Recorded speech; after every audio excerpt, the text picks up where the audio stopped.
What's up? Welcome to the video. If you're new here, welcome to the channel. If you've been here before, welcome back and welcome to today's video. Today's video is all about goal setting, mindset, and why comparison is not necessarily a bad thing. So this morning, a conversation about the weather came up. I am in Minnesota. It's currently been in the 50s in February, which is crazy. Usually it's like 20 degrees.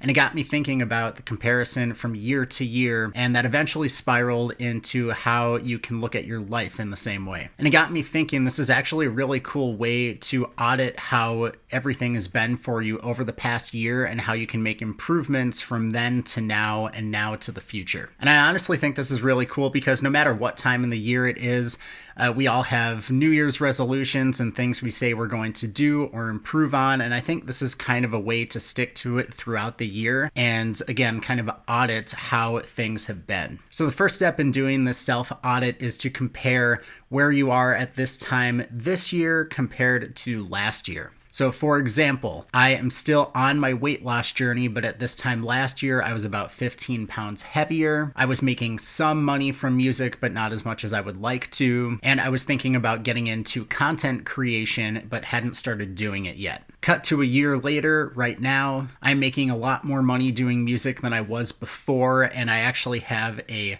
clear path to get to where I want to be. I am 15 pounds lighter than I was at this point last year, and I have found a routine last year that I can still stick to this year and build upon. And when it comes to content creation, I have this channel. I've been working on growing my music channel, and last March I started my reaction channel, which has been a really cool thing as well. So yes, in my case, there has been growth. You might have similar growth. You may have gone backwards a little bit, but regardless of where you are, I think doing this self-audit is a really great way to look at things in a more grand scheme rather than saying like, oh, this is how I feel on December 31st. These are my goals for the new year. It should really be about what you can do long-term and what can push you to continue to go long-term in achieving your goals. And that moves us into step 2. So the next step of this is to look at where you want to be a couple months from now. So for me, a goal I would like to achieve with my music is matching a 9-to-5 income with music alone. A fitness goal I would like to achieve is more muscle mass, running longer distances, and dropping another 10 pounds of fat. And with my content, I would love to get at least one of my channels on YouTube here monetized and also grow my Patreon as well, in addition to other social media platforms. Now that all sounds great, but there are millions of ways to do a million different things, and that can often give people analysis paralysis and they won't even start in the first place.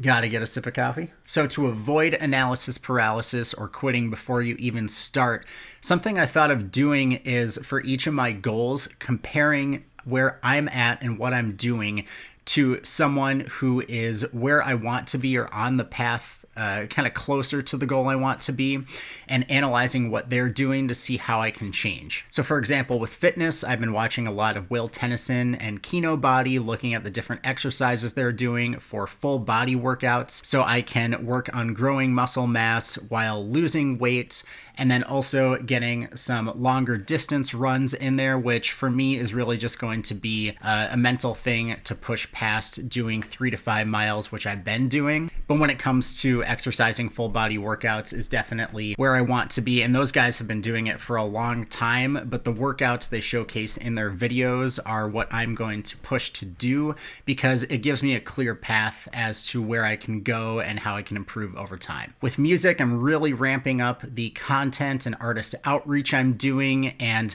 like I said, I've seen some great growth over the past 6 months. I've been doing a mentorship, and it's really given me tools that have helped me along the way and shown me the growth that's possible. And I know now, kind of having refined what works best for me and the different avenues I can go about it, that I'm pretty confident in the next couple months, if I really push with it, I can match that 9-to-5 income and start to make music and content the full-time thing for me. And on the YouTube and social media side of things, I am going to branch out to the different types of content I'm doing. Primarily, I've been doing things dedicated to each YouTube channel, and then on social media, really just doing music-based stuff. But I would love to experiment a little more, maybe do some comedy-related things, and get into a lot more long form, as well as consistency with posting, which is part of a challenge I'm currently also doing on this channel. But yeah, just being a lot more consistent, letting my creativity flow a little bit more on social media and YouTube. And I think both of those things combined will put me in a really good place to achieve those goals. So you may have been watching this video and you might have entirely different goals from me. You might have similar goals, but at the end of the day, it all comes down to where were you at a year ago? Where are you now? What are the things that have changed? What are habits you've formed? What are things you have improved? What are things you could improve? And then looking at the next couple months and saying, okay, how can I get back to it? Or how can I continue doing what I'm doing and maybe give a little extra push to get to where I want to be? So this whole idea is going to be very personalized for you and your own goals, who you look at for your inspiration, what you have to do to achieve what you want to achieve. But it really boils down to just taking a look at the long term of the past and the long term of the future and seeing what you need to change. So that's about it for today's video. Thank you so much for watching. Subscribe if you enjoyed it. Give the video a like. Comment down below what you thought of this and if this is going to help improve anything in your life. And I will see you in the next one.